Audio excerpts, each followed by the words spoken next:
마지막 시간입니다. 우리가 이렇게 영상으로 보는 시간이 마지막이 될 수 있기를 간절히 합니다. 1930년대 일제 통치 방식은 바로 우리가 앞에서 배웠듯이 아주 악랄하고 비열하고 치졸하고 나빴던, 정말 말로 표현할 수 없었던 그러한 민족 말살 정책이었다고 했습니다. 이런 민족 말살 정책에 대해서 우리는 국내와 국외 지역으로 저항을 했었다고 했었죠. 외지역, 한인 애국단, 그리고 무장 독립투쟁, 이런 것들이 합된 한국 광복군의 활동에 대해서 배워봤었습니다. 이렇게 한국 광복군의 활동을 하고 있을 때 일제 패망을 예감한 국내 세력들은 따로 조선 건국 동맹이라는 걸 만들어서 그런 것을 광복을 준비했다라는 것들을 배워봤죠. 그럼 우리가 이렇게 저항을 무력으로, 실력으로 저항할 때 우리는 문화적으로 어떤 식으로 저항을 하였나를 살펴보게 될 것입니다. 우리의 민족 문화를 수호하기 위해서 노력을 한 부분이겠죠. 같이 한번 학습 목표를 읽어봅시다. 여러분들 모니터를 보고 따라하세요. 일제강점기 우리 역사와 우리말을 지키려 노력을 할 수 있다. 중요한 건 늘상 똑같은 겁니다. 역사와 말. 그렇죠? 역사와 말을 지키려 노력을 할 수 있다. 그리고 두 번째, 문학, 예술, 관한 변화를 설명할 수 있다. 기타 부분에서 벌어진 변화를 설명할 수 있겠습니다. 제일 먼저 역사입니다. 역사.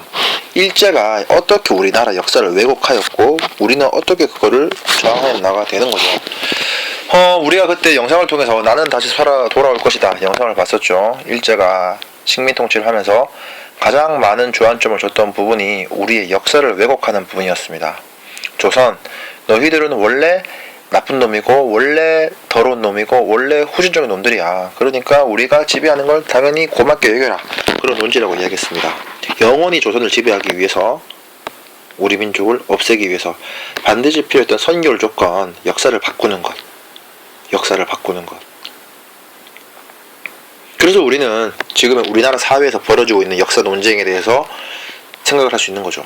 누가 역사를 바꾸려고 하는가? 잘못된 역사로, 아주 소수만을 위한 역사로 누가 바꾸려고 하는가? 그들의 의도가 무엇인가? 바로 이 부분이 우리에게 이야기를 해주고 있는 겁니다. 봅시다. 1번, 일제는 우리나라를 지배하는 과정에서 우리의 역사와 문화를 왜곡하는 식민사관, 이게 아주 더러운 겁니다. 식민사관을 만들었다 되는 거죠. 식민사관. 뭘까? 식민사관은 한국사의 전개 과정, 우리의 역사는 민족의 자주적인 역량 보다는 다른 나라의 지배와 간섭을 받았다. 타율성.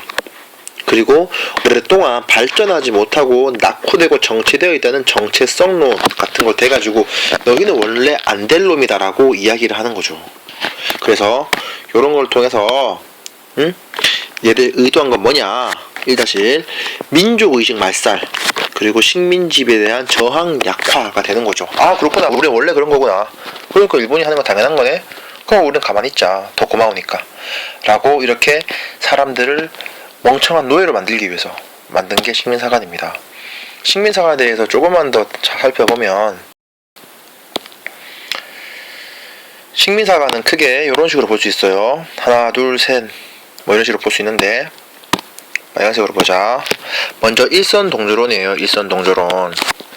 일본과 한국은 원래 같은 민족이다. 외세 침략을 보호받기 위해 일본으로부터 보호를 받아야 된다. 내선일체의 근거가 되었다. 일선동조론, 정체성론. 한국은 이렇게 많은 변화를 겪어 그래도 능동적으로 변화하지 못했어. 그래서 당시에 1900년대, 1800년대 후반 조선은 10세기 말 일본과 수준이 비슷하다 라고 하는 거죠. 그래서 이러한 사회적 낙후됐기 때문에 일본의 역할이 필요하다. 침략 미화론이 벌어지는 겁니다. 그리고 타율성론. 우리는 스스로 역사를 발전시킬 수 있는 전개가 없어. 그렇게 해서 항상 중국이나 몽골, 여기 원나라가 되겠죠. 만주, 뭐 이것도 이제 뭐 만주라 그러면 청, 그거는 명 되겠지. 일본부터 간섭받아서 좌우되어 왔다. 그리고 우리는 한국사 시작이 중국의 집에서 왔어. 어디서? 위만조선에서 왔다 보는 거죠. 그래서 우리를 부정하고 타열적 부분을 강조했다. 그래서 반도성론, 사대주의론이 강화되었다. 그리고 바성론도 있다. 바성론. 조선 수준이 낮아. 너희는 맨날 싸워. 너희는 모이면 싸운다고. 이익을 위해서 맨날 싸우기만 해. 그러니까 너희는 당정만 하고 그런 것만 하는 거야. 라고 이야기하는 거죠. 아니, 세상에 어느 나라에서 아무런 정치적인 이러한 이견이 없는 나라는 독재하는 나라밖에 없습니다. 마치 일본처럼, 지금 북한처럼. 아주 정상적인 이러한 정치적인 대립을 당파, 당쟁 이런 식으로 고유의 언어를 만들어가지고 우리의 자존감을 떨어뜨리고 그렇게 하게 했다. 그렇게 해서 영원한 지배를 하려고 하였다. 그것이 바로 식민사관이 되겠습니다. 아주 더러운 사관입니다. 아직까지도 이런 사관에 매몰되어 있는 일부 한국인들이 있어요. 그 사람들은 대체 어느 나라 사람인지 출처가 궁금합니다. 자, 어쨌든 그렇게 해서 저항시키려 하였다. 그래서 우리들은 이런 거에 저항을 하는 겁니다. 2번 역사학자가 지키기 위해 노력하였다가 되겠습니다. 그리고 어떻게 저항하였나? 2-1번 민족주의자들은 민족 문화의 우수성과 독창성을 강조했습니다. 그리고 우리의 2-2 자주적으로 발전해왔음을 밝혔습니다. 쟤네들이 계속 말하는 게 너희는 혼자 안 돼, 뭐 안 돼라고 하니까 아니야, 우리는 자주적으로 했어 라고 밝히는 거죠. 그럼 대표적으로 어떤 사람들이 있는가? 2-3 신채호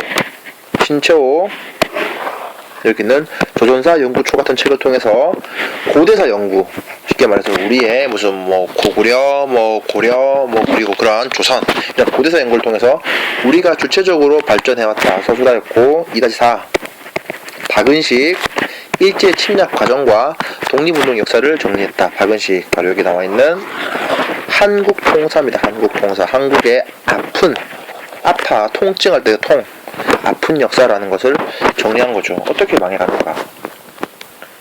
그런 것들을 정리하였습니다.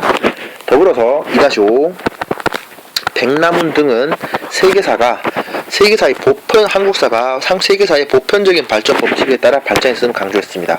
백남훈은 사회주의적 이러한 역사고 나중에 북한으로 올라가기도 하지만 이 사람은 마르크스의 유물론 요거를 우리 나라 역사에 적용해가지고 야 봐라, 딴 나라도 다 같이 발전하는데 우리도 그거 똑같은 라고 하면서 우리가 보편적으로 발전했음을 밝혔다고 이야기를 했습니다. 그리고 2-6 이병도와 손진태 등 진단학회를 조직해서 한국사를 실증적으로 하는데 힘썼다. 이병도와 손진태는 이런 한국사를 실증적으로 했다 그랬는데 되게 일본의 영향을 많이 받았어요. 그래서 이 사람들이 나중에 해방을 하고 난 다음에 역사의 주류로 남게 되는데 좀 식민사관의 그런 벗어나지 못하는 한계를 가지게 되죠. 이병도와 손진태 이런 사람들은. 그렇게 해서 이렇게 정리를 할 수 있겠다. 그러면 이렇게 한국사를 연구하고 저항을 하는데 어떠한 사람들이 있었는가, 그리고 우리는 어떻게 이 부분을 기억해야 하는가 영상을 통해서 확인해 보도록 할게요.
일제 다카티 마사오 오카모토 미노루에서 수많은 한국인 박정희로 돌아오게 됐었죠.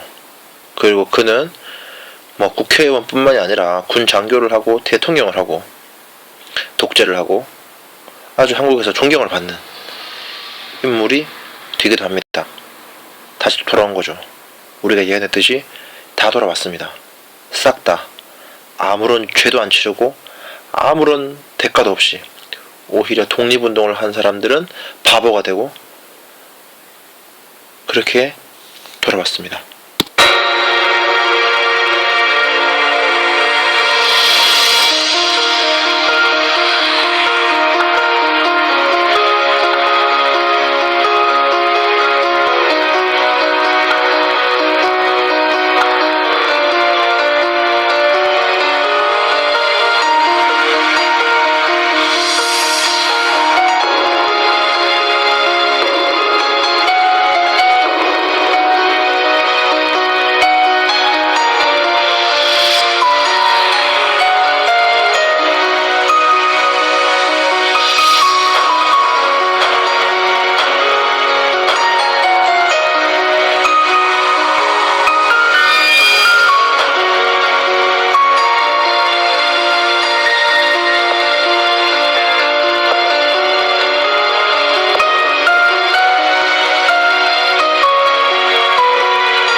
이렇게 노력을 하면서 지켜온, 그리고 뭐 다시 말 안 해도 분들이 더더욱 잘 알 겁니다.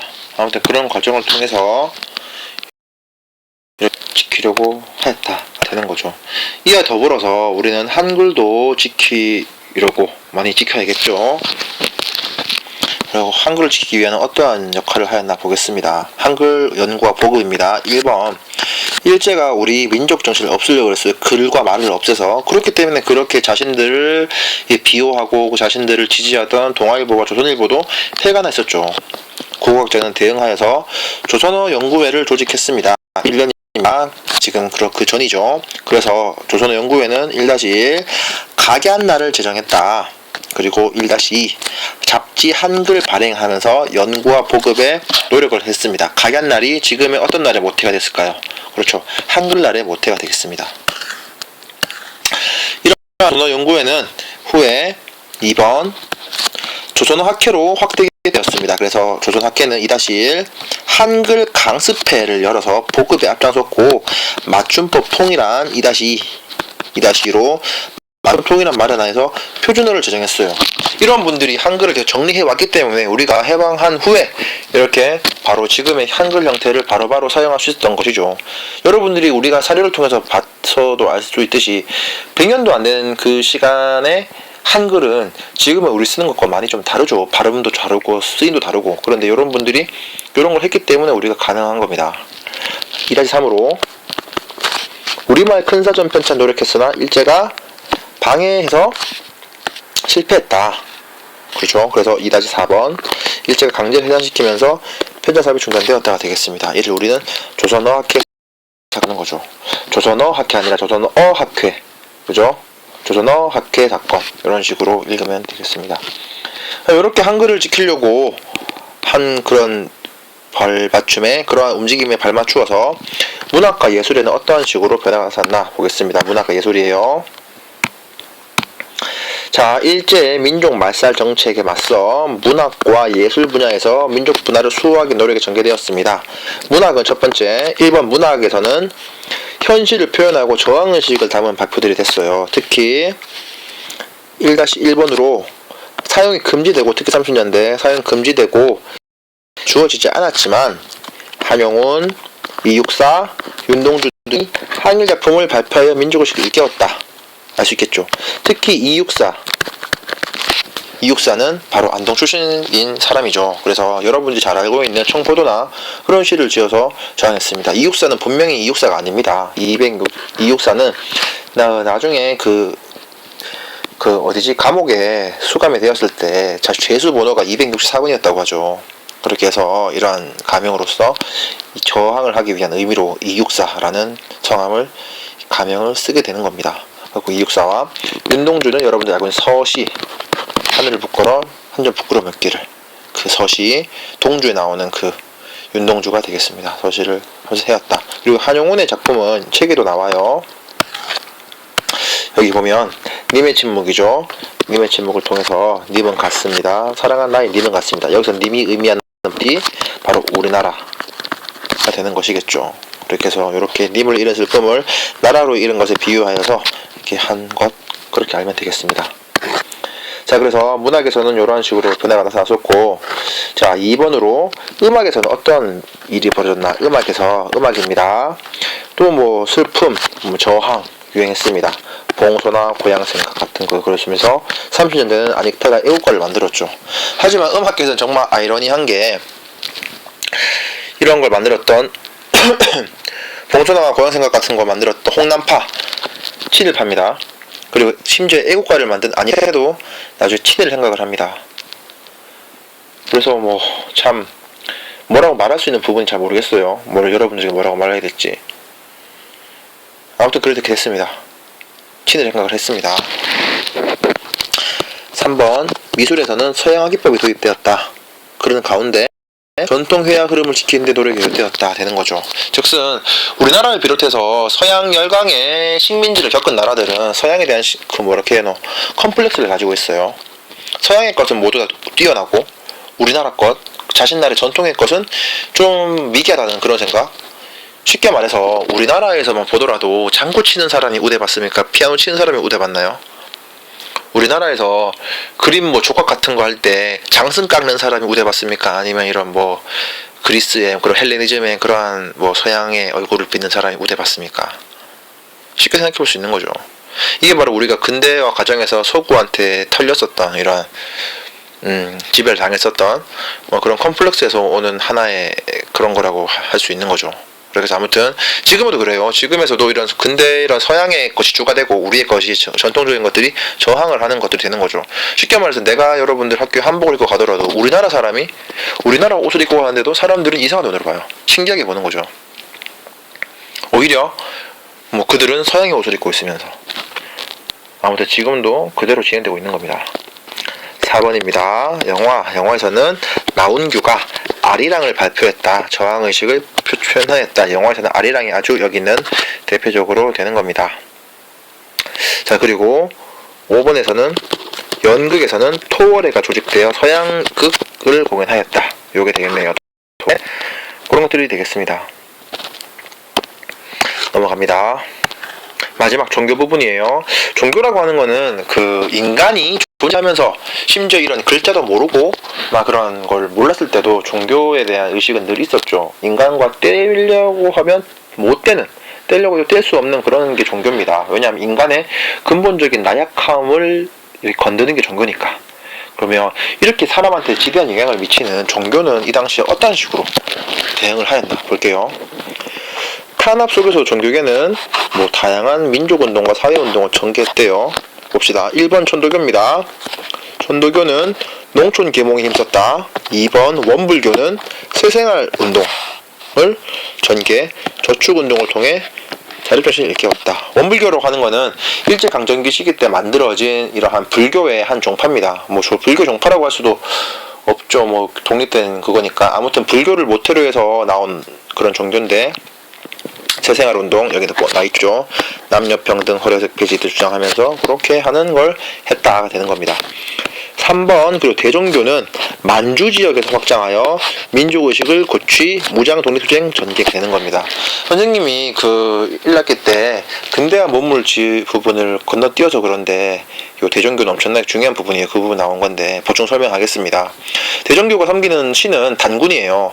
나철이란 사람이 조선 말기에 이러한 우리의 민족 정신을 일깨우고 우리 민족을 단합시키기 위해서 우리의 뭐 할아버지인 단군 할아버지를 중심으로 그를 섬기는 종교를 만들어요. 그렇게 해서 이를 바탕으로 민족을 모아서 독립을 하게 되는데, 만주 지역에서 독립운동을 했던 대부분의 사람들이 다 이 대종교를 믿습니다. 그렇게 해서 그 사람들이 이렇게 무장 독립투쟁을 했다는 것이 되겠죠. 그에 반하여 뭐 기독교나 이런 걸 믿었던 사람들은 대부분 좀 뭐 독립운동 한 사람도 있지만 대종교에 비해서는 적었다 라는 걸 볼 수 있습니다. 대표적으로 뭐 이한용도 기독교 신자였고, 이승만도 기독교 신자, 감리교인가? 네, 그렇습니다. 자, 아무튼 4번 천주교입니다. 천주교는 이런 과원, 양로원 설립 등 민중 계몽운동에 앞장섰다가 되겠습니다. 지금도 천주교는 사회운동을 엄청나게 많이 활발하게 하고 있죠. 자, 그리고 5번 개신교는 교육과 의료 사업을 펼쳤다고 했습니다. 30년대 신사건불에 해서 일제 탄압을 받았다고 하죠. 하지만 요 당시에 이 종교들이, 모든 종교, 지금 우리가 본 종교들이 전부 다 정말로 100% 이러한 독립운동을 했을까? 그건 좀 우리가 생각해 볼 필요가 있어요.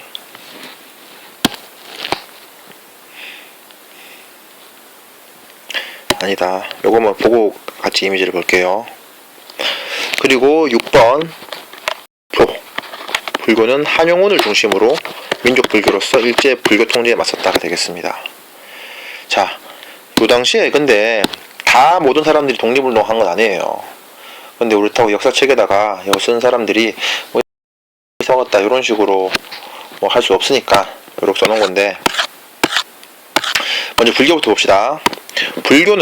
불교에서는 조선 불교라고 해가지고 조계종 승려와 신도가 헌금을 모아서 일본에 헌납을 했다. 이 전투기를. 불교도. 그런데 이 불교 위에 더 나쁜 놈이 있어요. 같이 이렇게 장로회, 개신교가 되겠죠. 장로회에서 헌금을 모아서 갖다 바칩니다. 장로회에서 똑같죠. 전투기를 막 갖다 바치고.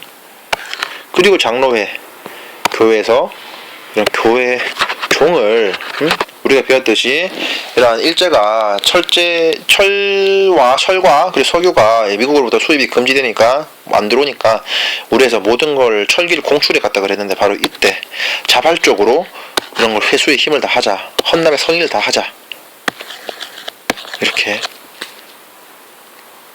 가장 적극적으로 일제의 이러한 식민지배 협력하고, 그리고 이렇게 도운, 그리고 가장 거기서 이득을 많이 본 집단이 기독교 집단입니다. 지금 우리나라에서 기독교라는 단체가, 거대 교회들이 스탠스가 이러한 친일파들의 스탠스와 그대로 갈 수밖에 없는 배경입니다. 국정교과서를 반대하고 맹목적으로 혐오를 부추기고, 거대 교회들이 이런 부패를 일삼고, 이런 산인 목사가 자기 아들한테 교회직을 물려주고 퇴직금으로 몇백억씩 받아가고, 이렇게 부패한 그 원인이 여기서 시작되는 거죠.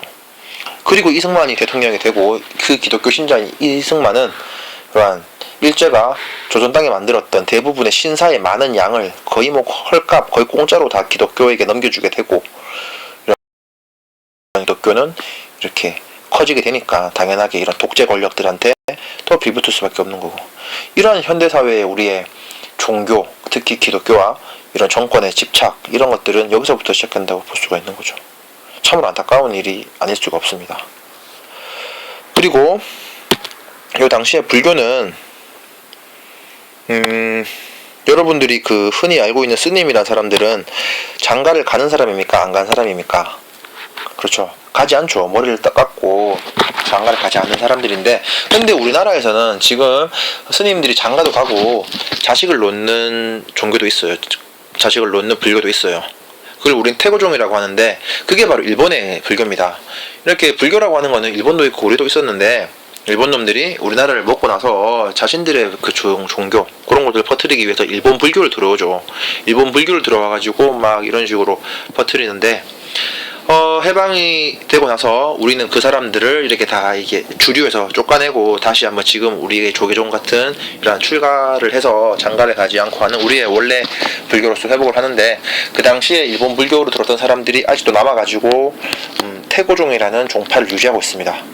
우리나라의 뭐 거의 대부분의 종파는 조계종이지만 거기에 좀 해서 플러스로 뭐 천태종도 있고 그런 게 우리 민족 종교, 민족 불교로 간다면 이제 뭐 태고종 이런 스님이 어떤 개념이냐면, 일본 애들은 스님이 그런 직업 개념이에요. 스님이 장가를 가서 아들 놓고 자식을 놓고 그 자식이 다시 그 아빠의 절을 이어받고 또다시 결혼을 하고 이런 시스템인데, 아무튼 우리나라에도 지금 그런 식으로 장가를 가고 하는 스님이 있다. 우리는 태고종이라고 일본 종교다 라는 것을 알면 되겠습니다. 자, 이번 시간에는 우리는 정리하자면 이러한 문화에 대해서 알아봤어요. 문화에서. 그래서 일본은 우리나라를 영구적으로 지배하기 위해서 가장 먼저 건드린 게 역사였다. 역사를 건드리면서 너희는 원래 이렇게 될 수밖에 없다며 식민사관을 내세웠고, 우리는 거기에 저항하기 위해서 우리 문화의 독창성, 우수성, 자주적으로 발전성을 했다. 그런 것들을 이야기했었습니다. 더불어서 한글도 없애려고 하다 보니까 우리는 한글날도 정하고 잡지도 발행하고 그리고 무슨 사전도 만들려고 그러고 그렇게 하면서 저항했다. 문학예술에서는 문학과 음악 그리고 미술, 영어 그리고 연극 같은 전 분야에서 저항을 하였다 되는 겁니다. 종교계에서도 이러한 탄압이 되었지만 뭐 천도교, 원불교 그리고 뭐 또 뭐야 천주교, 대종교, 개신교, 불교 이런 사람들이 저항을 하였다가 되는 겁니다. 저항만 한 게 아니라 뭐 친일적인 행위도 했지만, 그러니까 역사는 먼저 암과 명을 다 이렇게 명과 암을 다 봐야 한다는 것이 되겠죠. 이로써 이런 우리가 영상을 통해서 만나는 시간은 이걸로 끝내도록 하고, 우리가 다음 본격적으로 우리의 지금 현대사를 한번 같이 공부해 보도록 하겠습니다. 자, 고생했습니다.